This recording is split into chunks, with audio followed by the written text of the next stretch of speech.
Hello everyone, जल्दी से फटाफट आ जाओ। बैच नंबर 38 और 37 का क्लास है अभी। ठीक है। एसएससी एस्पिरेंट कह रहा है शेयर कर लो कोई। देखो, मतलब कुछ लोग होते हैं बहुत दिल से करीब होते हैं, बाकी लोग तो बस ऐसे ही आगे पढ़ लिया क्या पढ़ता चले जाओ। नहीं, चलो सबसे पहले इस चैनल को आप शेयर करो, सब्सक्राइब करो और पहले इस क्लास को लाइक करो, फिर मैं शुरू करूंगी। ऐसा थोड़ी यार, हाँ है भाई, कोई इज्जत नहीं मेरी। चलो, हम लोग कर रहे थे वर्ब। बेटा वर्ब चैप्टर को मैंने आपको बहुत अच्छे से समझाया था और मैंने ये कहा था फिर से एक छोटा सा रिवीजन कर लेते हैं, और मैंने आपको लिखवा के भी कराया था। मैंने कहा था वर्ब डिनोट करता है एक्शन यानी क्रिया को, या स्टेट यानी कि अवस्था को।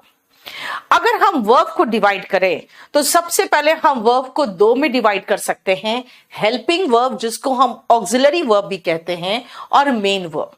बेटा ऑक्सिलरी वर्ब हेल्पिंग वर्ब है, वो सिर्फ हेल्प करता है, मेन काम नहीं करेगा। हाँ, मेन काम भी कर सकता है कुछ वर्ब्स, वो हम बाद में देखेंगे। ऑक्सिलरी वर्ब हेल्प करता है मेन वर्ब को, ये मेन वर्ब का काम नहीं करता, इसीलिए इनको मेन वर्ब चाहिए। और ऑक्सिलरी वर्ब पहले आता है, मेन वर्ब उसके बाद आता है। ऑक्सिलरी वर्ब बेटा हेल्पिंग वर्ब है, जैसे मैंने कहा सपोर्टिंग एक्टर हो या नहीं हो फिल्म तो बन ही जाता है, नहीं, इसीलिए हेल्पिंग वर्ब हो या नहीं हो, यानी ऑक्सिलरी वर्ब हो या नहीं हो, सेंटेंस तो बन ही जाता है। तो सेंटेंस बनता किसके कारण है? बेटा मेन वर्ब। बिना मेन वर्ब का सेंटेंस नहीं बनेगा। मेन वर्ब बेटा मेन हीरो है सेंटेंस का। बिना वर्ब के, बिना मेन वर्ब के एक वाक्य नहीं बन सकता। ये कहाँ आएगा? बेटा हीरो की एंट्री थोड़ी सी बाद में होती है तामझाम के साथ, यानी पहले हेल्पिंग वर्ब आएगा फिर मेन वर्ब आएगा, और टेंस के अनुसार ये चेंज होता रहता है, वो हम बाद में देखेंगे। अब उसके बाद मैंने कहा था बेटा ऑक्सिलरी वर्ब भी दो प्रकार के। अब सुनो, ऑक्सिलरी वर्ब दो प्रकार के कैसे हैं वो हम अभी बाद में बताएंगे। सीधा आ जाओ, फिर मैं सीधा आपको कहा था कि बेटा वर्ब को हम एक और तरीके से डिवाइड करते हैं जो मेन वर्ब की बात है।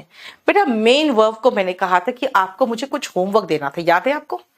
फॉर्म्स ऑफ वर्ब्स याद करने के लिए, नहीं, इसीलिए मैंने आपको यह कहा था कि बेटा हम मेन वर्ब को सबसे पहले रेगुलर और इररेगुलर वर्ब में तोड़ ले, क्योंकि अभी हमको रट्टा मारना पड़ेगा वर्ब के फॉर्म्स। रेगुलर वर्ब तो आसान है, क्योंकि ये क्या करता है, ये सिर्फ ईडी लेके सेकेंड फॉर्म थर्ड फॉर्म बना लेता है। लेकिन उसमें भी कुछ ट्रिक था जो मैंने कहा कि मैरी, लास्ट में वाई आया, उसके पहले एक कॉन्सोनेंट है। अब ये कॉन्सोनेंट क्या है? तो बेटा ए ई आई ओ यू को छोड़कर, है ना, सारे कॉन्सोनेंट्स ही होते हैं। तो ए ई आई ओ यू क्या है? बेटा इसको वॉल कहते हैं, वॉवल नहीं कहना, इट्स वॉल, है ना। तो ए ई आई ओ यू को छोड़कर सारे कॉन्सोनेंट है। मैरी, लास्ट में वाई है, उसके पहले एक कॉन्सोनेंट है, तो वाई आई में कन्वर्ट होता है। लास्ट में वाई है, जैसे प्ले, उसके पहले एक वॉल है ए, तो देखो वाई कुछ में टर्न नहीं किया, सिर्फ ईडी लगा लिया, है ना। तो मैंने आपको कुछ ऐसे ट्रिक्स बताए थे, वरना बाकी सब में तो सीधा ईडी लेता है। तो इररेगुलर वर्ब्स क्या है? बेटा इररेगुलर वर्ब्स होते हैं जो कोई नियम को ही फॉलो नहीं करते। तीनों फॉर्म सेम होंगे, जैसे पुट। तीनों फॉर्म अलग होंगे, जैसे गो वेंट गॉन। तीन में से दो फॉर्म सेम होंगे, जैसे सिट सैट, बीट बीटन, है ना, बिकम बिकम। देखो, चंडीगढ़ प्रिपेयरिंग फॉर डीप ट्रिपल एसपी, which batch should I buy? Reenu, मैंने आज इसलिए बेटा इसका जो थंबनेल है वो देखना। कोई भी एक स्पेशल बैच ले लो, it is sufficient for every exam of India, provided the exam is objective exam. अगर एग्जाम ऑब्जेक्टिव है तब तो कोई भी ले लो, ठीक है ना, अदरवाइज डिस्क्रिप्टिव की बात नहीं कर रही हूं मैं। वो कैब बुक नहीं मिला बेटा, वो कैब बुक नहीं मिला तो आप मुझे व्हाट्सएप करो, मैं आपको दिखवाऊंगी। हाई कोर्ट असिस्टेंट के लिए बेटा कोई भी एक वीओडी बैच ले लो अभी, क्योंकि अगर मुझे इस बैच को लेते हो आप, तो बेटा मुझे कम से कम आपको 6 महीना टाइम देना पड़ेगा, ठीक है। एमटीएस के लिए वॉल्यूम 1 ले लो, और वॉल्यूम 1 का एक जो बैच है वो ले लो। अगर चाहो तो एक ही बैच से चाहते हो कि MTS, CHSL, CGL सब प्रिपेयर हो जाए तो एक स्पेशल बैच ले लो, ठीक है। चलो स्पोकन बैच बेटा 60 डेज वाला है, अब मैं पढ़ा लूं। बाकी अगर आपको किसी भी तरह से इंक्वायरी करना है और आपको फोन नहीं मिल रहा है, एक तो बेटा सबसे पहले फोन करके आप सारा इंक्वायरी ले लो, 9555108888। लेकिन अगर आपको नहीं मिल रहा है तो आप व्हाट्सएप में अपना क्वेरी छोड़ दो, आपको कॉल आ जाएगा। अब वो है 8860333003। ठीक है, बस अब आगे बढ़े हम लोग। चलिए सुनो ध्यान से, नेक्स्ट पॉइंट। बेटा मैंने कहा वर्ब, हेल्पिंग वर्ब और मेन वर्ब है, यही कहा था आपको। वर्ब क्या है? हेल्पिंग वर्ब और मेन वर्ब। बेटा एक चीज और है कि हेल्पिंग वर्ब मैंने कहा था हेल्प करता है, किसको हेल्प करता है भाई? ऑफ कोर्स मेन वर्ब को हेल्प करेगा। जैसे मैं नहीं आपको बताती हूं भाई, सपोर्टिंग एक्टर देखना, लड़की पटाने से लेकर जो पुलिस से बचने से लेकर और किसी को भी पीटना है, हर जगह पे वो किसको हेल्प करता है? मेन हीरो को।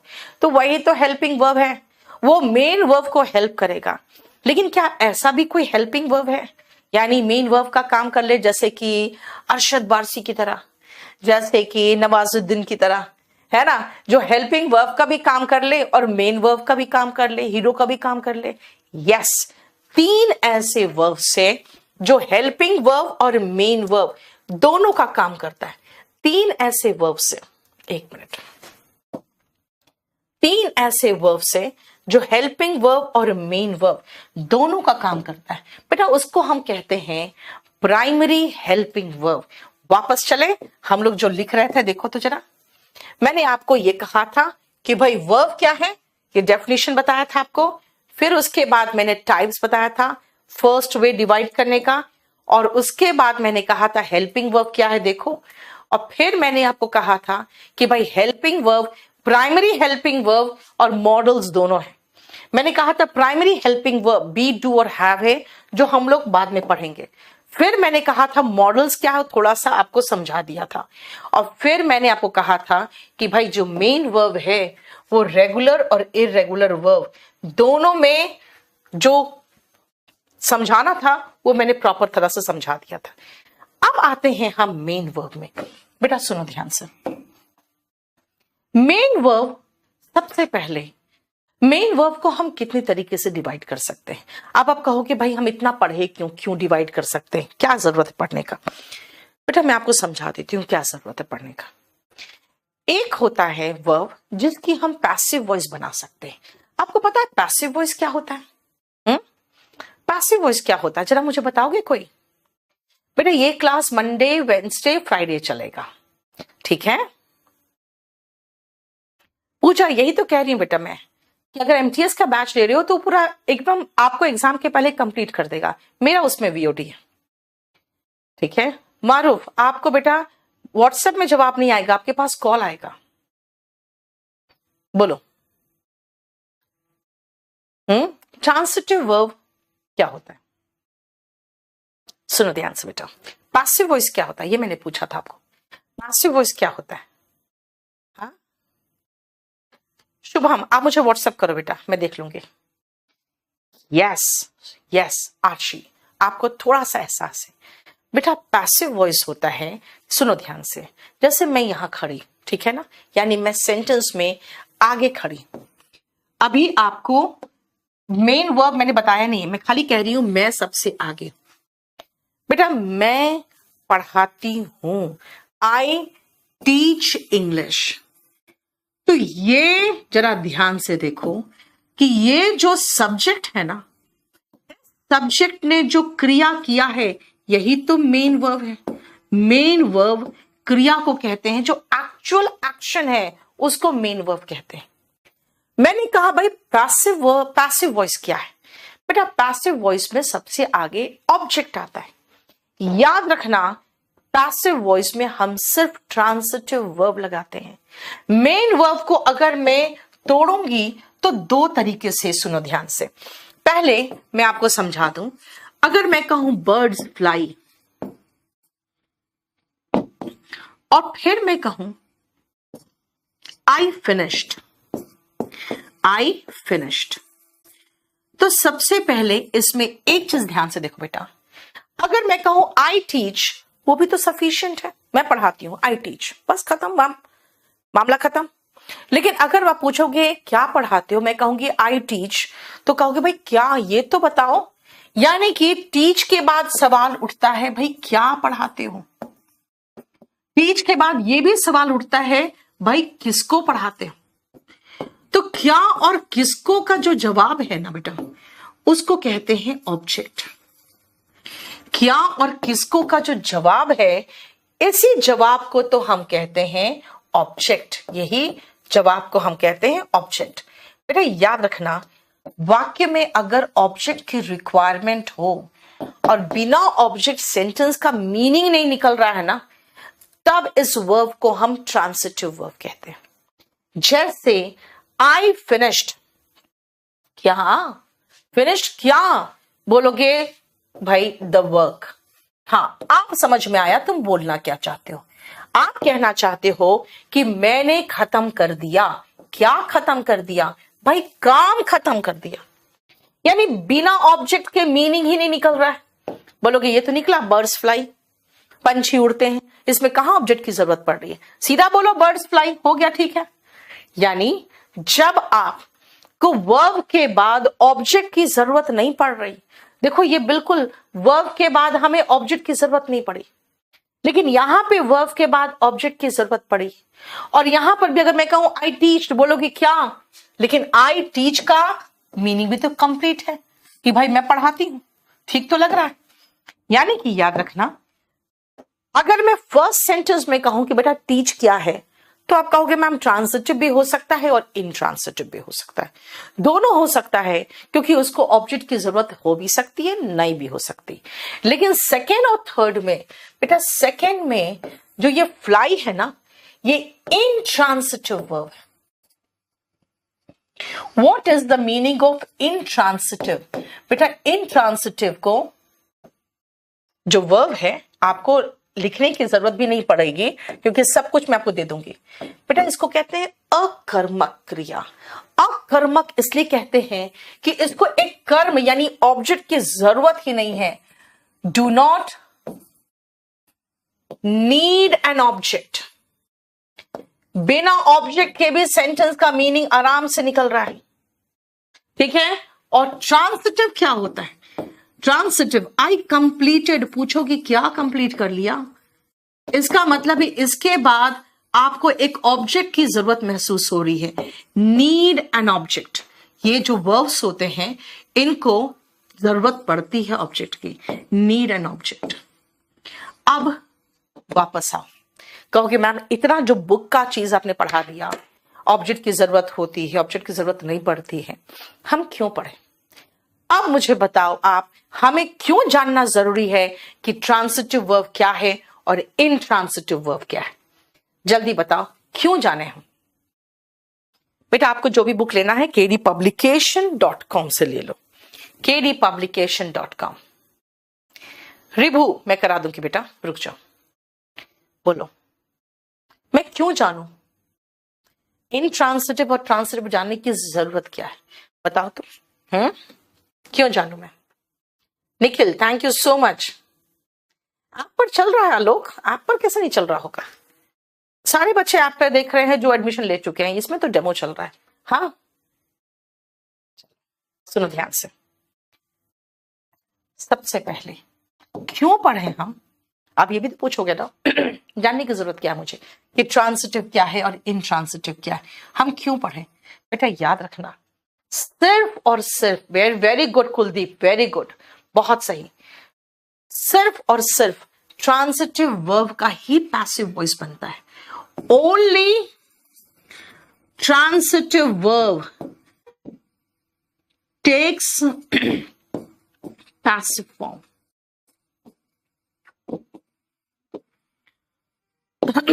पैसिव वॉइस में पैसिव फॉर्म लिखो, सिर्फ और सिर्फ ट्रांसिटिव वर्ब ही पैसिव फॉर्म लेता है, नहीं तो नहीं लेगा। आप अगर सोचोगे ना कि बर्ड्स फ्लाई का पैसिव वॉइस बना दो, नहीं बनेगा। कई बार ऐसे ही होता है, बच्चे पूछते हैं ma'am I go to school का पैसिव वॉइस क्या होगा, जल्दी बताओ ना, I to go to school का पैसिव वॉइस क्या होगा। हाँ ओके मधु, मैं देख लेती हूँ एक बार, बोलो तो आई गो टू स्कूल का पैसिव वॉइस क्या होगा, जल्दी बताना।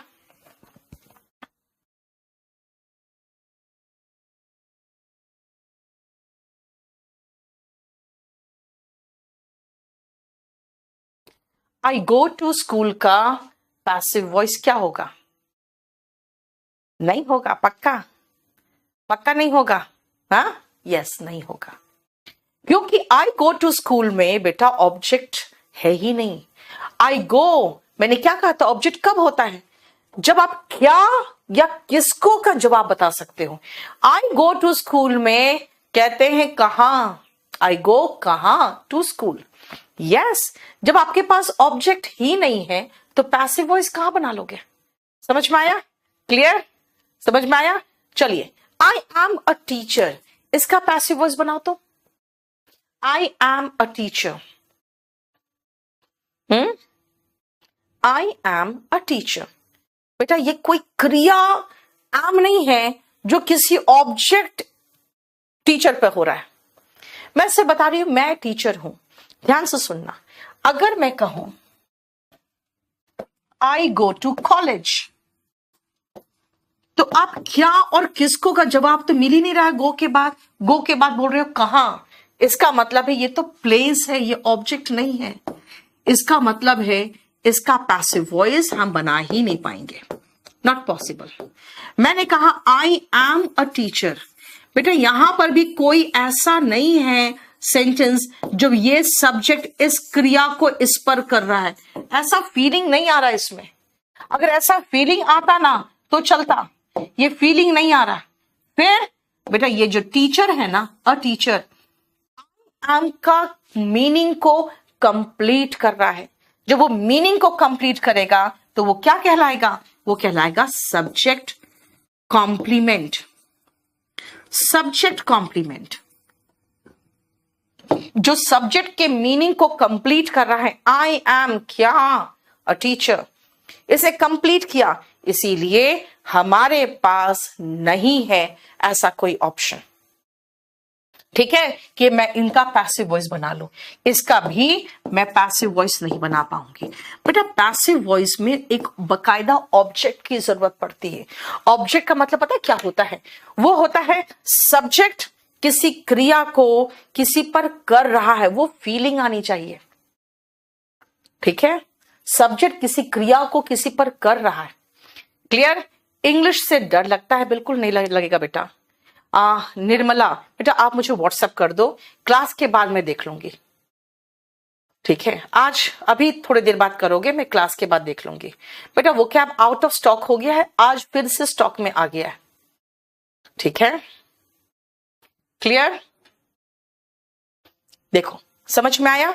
तो पैसिव वॉइस तब नहीं होता जब वर्ब के बाद ऑब्जेक्ट नहीं होता है। ओके, तो वर्ब के बाद ऑब्जेक्ट कहां नहीं होता है भाई? वर्ब के बाद ऑब्जेक्ट नहीं होता है इंट्रांसिटिव वर्ब में। इंट्रांसिटिव वर्ब के बाद ऑब्जेक्ट ही नहीं है तो मैं पैसिव वॉइस कैसे बनाऊं? ठीक है, चलो जो लोग कह रहे हैं कि मैम इसमें दिखाओ, अब हमें आ जाओ। आपको बहुत अच्छे से मैं समझा दे रही हूं, कोई जरूरत नहीं है आपको कुछ बनाने का। बेटा आपके जो क्लास नोट्स है, कहोगे मैम हमको हाथ में चाहिए, तो बेटा ये केडी पब्लिकेशन से ऑर्डर कर दो। और कहोगे नहीं हमें नहीं खरीदना, पीडीएफ में दे दो, तो मैं पीडीएफ में दे रही हूँ। और जो लोग बुक खरीदे हैं उसको मैं बता दूं कहाँ मिलेगा आपको। ये पेज नंबर 8 में आ जाओ, देखो पेज नंबर 8 में यहाँ पे ट्रांसिटिव वर्ब है और इंट्रांसिटिव वर्ब। आराम से कुछ भी एक्स्ट्रा लिखवाती हूँ वही लिख लिया करो, ठीक है ना? चलो वापस चलो। यानी मेन वर्ब को हम डिवाइड कर सकते हैं रेगुलर इररेगुलर वर्ब में, जो मैंने पूरा होमवर्क दिया था कि याद करो। फिर मेन वर्ब को हम ट्रांसिटिव इनट्रांसिटिव में डिवाइड कर सकते हैं। आप पूछोगे मैम रेगुलर इररेगुलर में क्यों डिवाइड करवाया? बेटा टेंस पढ़ना है ना, टेंस कैसे पढ़ लोगे बिना फॉर्म्स याद किए, है ना?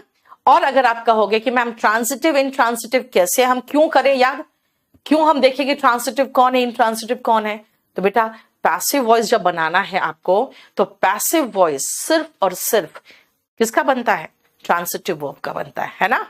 क्लियर। आओ देखो ट्रांसिटिव वर्ब्स इंग्लिश मीडियम वाले ये पढ़ोगे ब्लू में जो दिया है, verbs that need an object for the sentence to express a complete thought. जिन वर्ब्स के बाद एक ऑब्जेक्ट का आना जरूरी होता है वरना वाक्य का संपूर्ण अर्थ नहीं निकलता। आई कंप्लीटेड क्या, द वर्क। ही किल्ड किसको, द मैन। ठीक है। इंट्रांसिटिव वर्ब क्या है, verbs that do not need an object for the sentence to express a complete thought. मतलब जिन वर्ब्स के बाद ऑब्जेक्ट की जरूरत नहीं और ऑब्जेक्ट के बिना भी वाक्य सार्थक है। बर्ड्स फ्लाई कोई जरूरी नहीं, इंट्रांसिटिव वर्ब है। बेबीज क्राई बच्चे रोते हैं, आपको कोई ऑब्जेक्ट की जरूरत नहीं है। देखो ठीक है। नेक्स्ट आओ और कितने तरीके से हम मेन वर्ब को डिवाइड कर सकते हैं। चलो फिर से हम चलते हैं कि मेन वर्ब को हम एक और तरीके से डिवाइड कर सकते हैं। अरे यार ये क्या हुआ है, चलो मेन वर्ब को हम एक और तरीके से डिवाइड कर सकते हैं।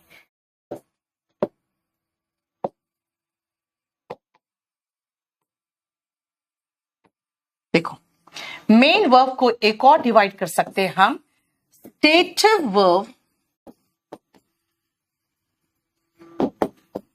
और डायनेमिक वर्ब।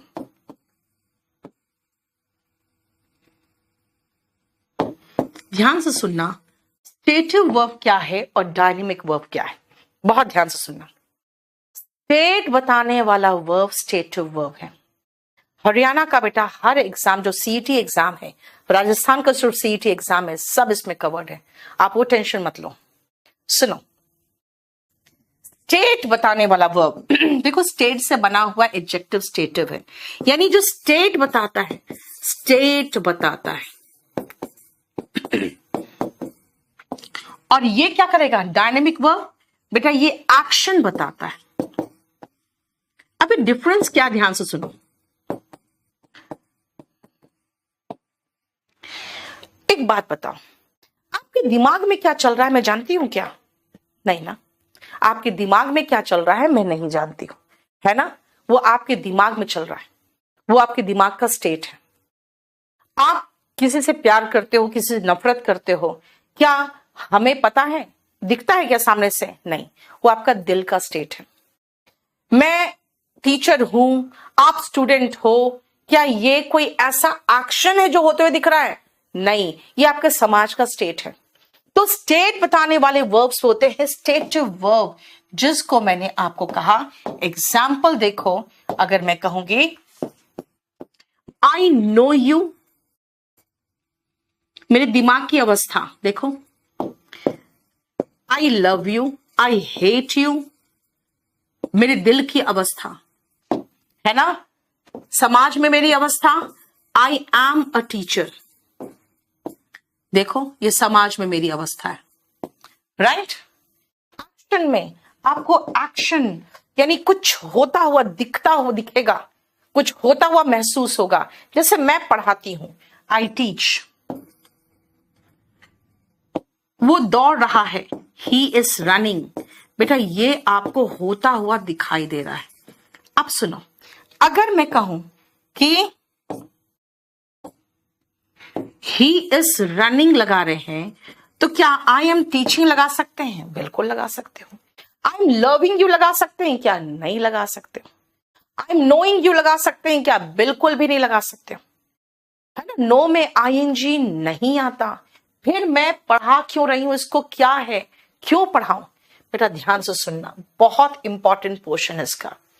जब आप स्टेटिव वर्ब की बात करते हो ना बेटा, ये जो स्टेट बताने वाला वर्ब होता है ये आईएनजी फॉर्म में नहीं आता। कल आपको परसों मैंने आपको होमवर्क दिया था, फ्राइडे को क्या दिया था, मैंने कहा था सारे फॉर्म्स ऑफ वर्ब्स रट के आओ। आपने वांट, वांटिंग, वांट्स सब याद किया होगा, होप, होप्ड, होप्ड, होपिंग याद किया होगा। बेटा होप, वांट क्या होता हुआ दिखाई देता है, आप कुछ चाहते हो, क्या वो होता हुआ दिखाई देगा? नहीं, है ना?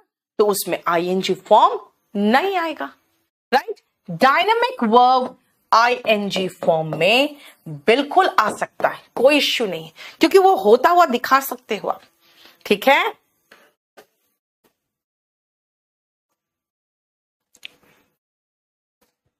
क्लियर?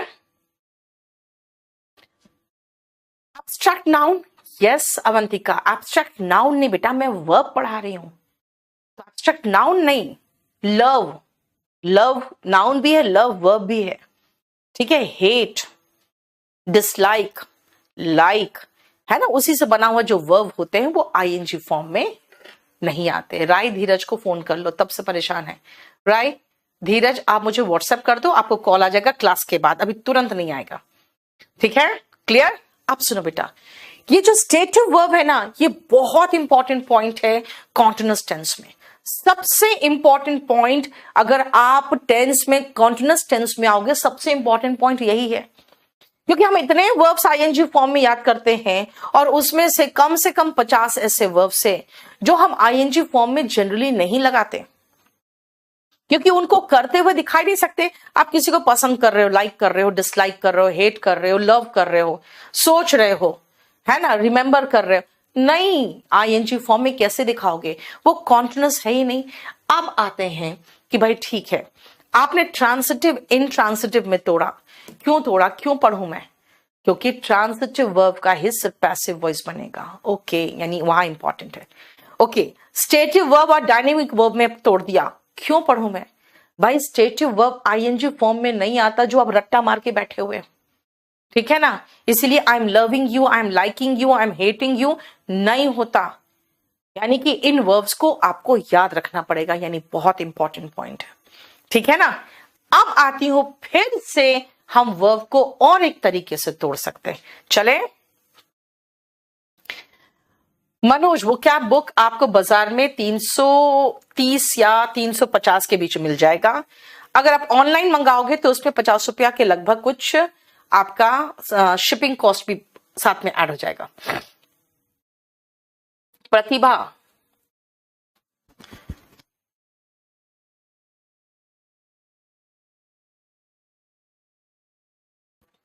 $37 ऑलरेडी प्रतिभा चल रहा है आप में।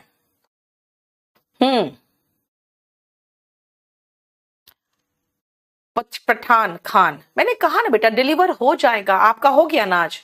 एकदम सब लोग पागल बनाए बैठे हो हमको। चलो, हो गया ये। अब आओ नेक्स्ट पॉइंट में, ध्यान से सुनना।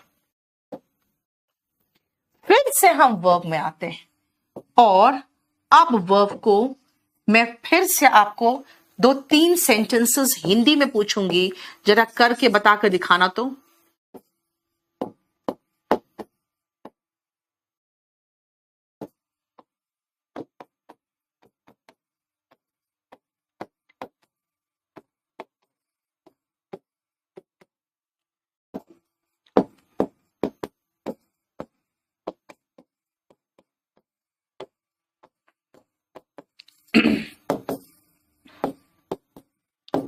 मुझे बना के दिखाओ, ट्रांसलेट करके दिखाओ, फिर मैं समझाऊंगी कि मैं क्या पढ़ा रही हूं।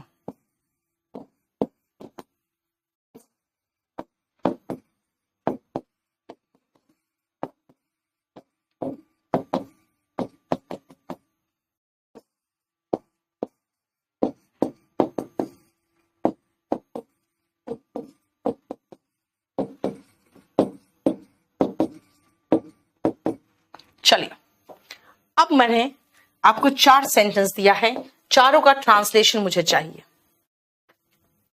I have started teaching, Deepu ने लिखा है। एमपीपीएससी के लिए बेटा क्या आता है? ऑब्जेक्टिव है तो ये बैच ले लो, डिस्क्रिप्टिव है तो कंपल्सरी इंग्लिश का बैच ले लेना। फूड के सेंस में ओम प्रकाश, आप उस तरह के सेंस की बात मत करो, सेंस का भी स्पेलिंग गलत लिख दिया आपने।